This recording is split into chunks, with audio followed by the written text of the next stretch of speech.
Keynote speaker at the Asian Financial Forum 2013 is Dr. Larry Summers from Harvard Kennedy School of Government, and thank you very much indeed for joining us today. Glad to be with you. I wonder whether I could start off by asking you about, not the fiscal cliff, because we've had that, but the next up, which is of course the debt ceiling. Is there going to be the same prospects as there was with the fiscal cliff? I'm sure there'll be some drama along the way. I'm very confident that in the end, we will see right and logic, and we will not find ourselves defaulting on the federal debt. To do so would be a catastrophic error that would have consequences for a long time to come. There's much in our fiscal policy that should be debated, that will be debated, but the question of whether the United States is a nation that pays its bills is not one that should be called into question. Should we look now, though, or should the United States look now, I should say, at abolishing this debt ceiling? Do you need a debt ceiling at this time in your governmental history? I don't think it's a particularly productive way of exercising control, because it exercises control after spending commitments have been made. I think it's much better to rely on the basic systems of budgeting that exercise control before commitments are made when they're actually meaningful.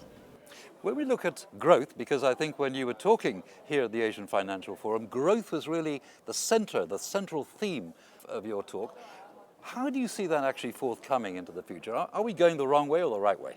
I think broadly we're going in the right direction. Certainly the American economy has been recovering for 3.5 years now. Job creation has been sustained. Job creation in recent months has been more rapid than would be justified just to keep up with population growth.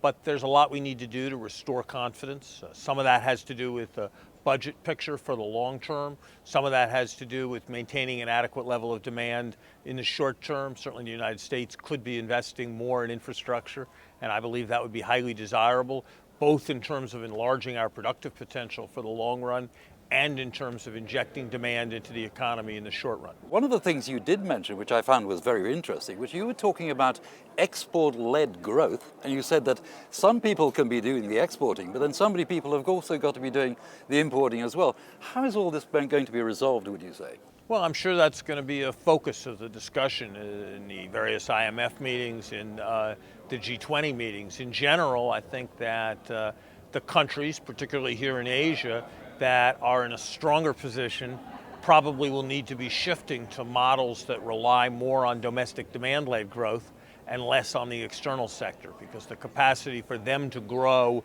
by exporting is likely to come down as the traditionally industrialized world in different ways works off its debts. How do you see Hong Kong as a model to help that process of export and import and basically growth? I think Hong Kong obviously has a crucial role as an entrepot, as the way station in and out of China.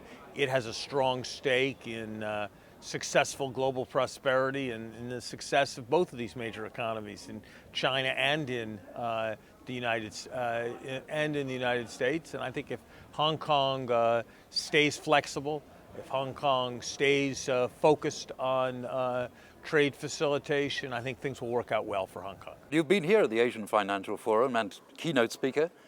How did you find the forum? It's been a pleasure. I think this forum is a remarkable event. 2,500 people concerned in different ways, each with their own perspective on financial developments in Asia. I'll look forward to returning, and I suspect before long it'll be a forum with 5,000 people, because this is really a growth industry like so many things in Asia.